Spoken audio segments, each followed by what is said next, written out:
Guess what? I just posted the unedited version of this vlog to my stories by mistake, and some of you guys have seen it, but that's okay. I'm gonna give you the voiceover version right now, but first of all, I want you to look at this view from a breakfast table. This gorgeous view was actually available for the whole time during our stay, but we didn't know about it. I also didn't know about the smoked mackerel, which was the best smoked fish that I have ever eaten in my life. So today our usual breakfast place was overflowing with people. So the staff was like, could you please go to the pool house because they serve the same food. And not only the food was similar, it was better, less crowded, and the view was amazing. Of course, they had my daily pho, and I was so glad that we were able to accidentally come here on the morning that we leave. Look at the view and look at the pho. This is the best thing ever. So after we ate, we chilled by the beach just one last time, which was really sad, and we had to pack and check out, and we couldn't do late checkout because it was like high season or something. The problem is that our flight leaves at 8 p.m. and this is only like 10 a.m.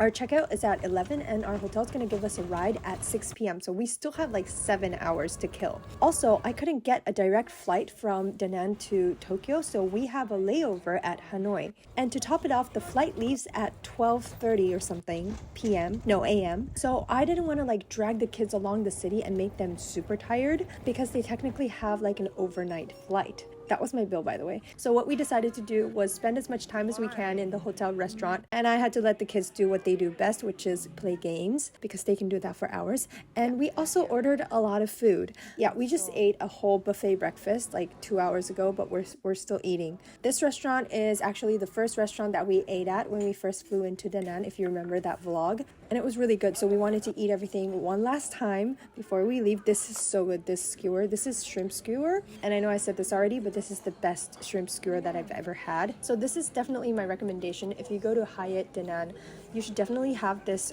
shrimp skewer. But I'm going to tell you, it is hotel price. It is very overpriced compared to other restaurants in Vietnam. This shrimp skewer itself could probably get you 1 or 2 full meals in Hoi An. But I still think it's worth it because it was so good. And the soup was so good. I don't know what the soup came with. No, it came with my chicken rice, but it was really good. Anyways, we got too full to stay at the restaurant, so we left and came to this department because Sunny recommended it. This is actually a super famous Korean shopping mall, and if you didn't know, I am half Korean. So I remember going to the supermarket when my dad used to take me to Korea when I was small. Anyways, we had so much time and didn't want to waste energy, and Sunny said that there was an arcade on the 5th floor, so we did a little shopping. We saw some interesting things and we went looking for the arcade.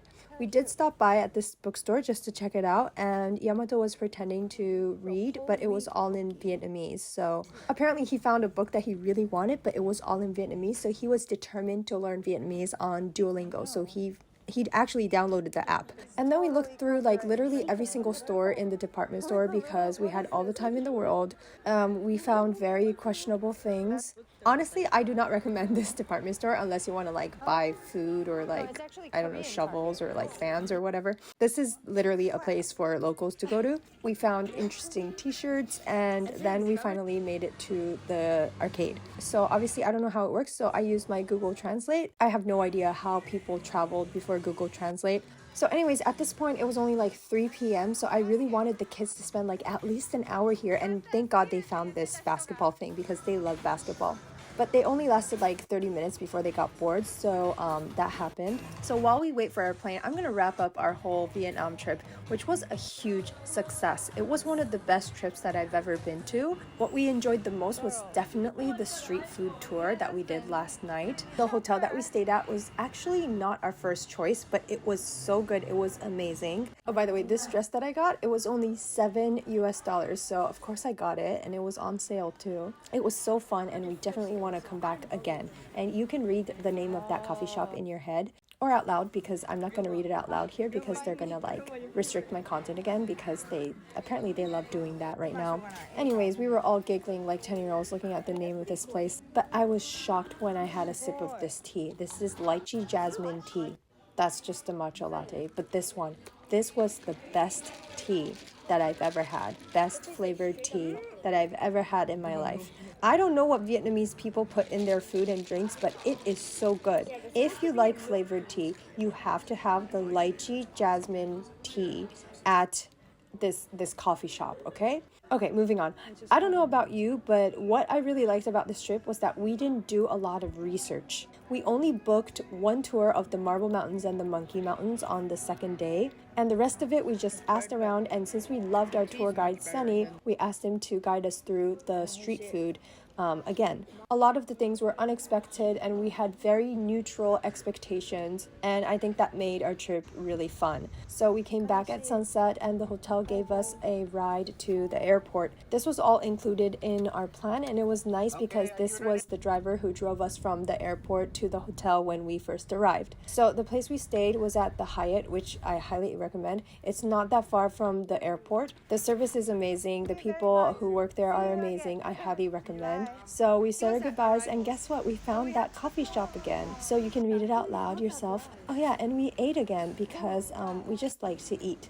We are taking Vietnam Airlines again on our way back. It really sucks that we couldn't get a direct flight. I'm gonna be honest, the flight was not great. I don't really want to get into it, but let me just say that I don't understand parents who let their kids watch their YouTube videos in full volume inside of an airplane. This is me just being terrified of the landing. It has nothing to do with the parents. But anyways, the flight was only like 2 hours, so that was good. We landed in Hanoi. We only walked through the airport, but the vibes were completely different from Da Nang. It had more like busy city vibes. There were people everywhere. I can't say much because I was only in the airport, but I definitely like the vibes of Da Nang better. But anyways, this was just a little layover, so we went on our plane. I was exhausted. The kids not so much, but we safely landed in Tokyo. My dad came to pick us up at the airport, and that is the end of our trip to Da Nang. I hope you enjoyed the vlogs and follow me for more videos like this because I plan on traveling the world with my kids. Okay, bye.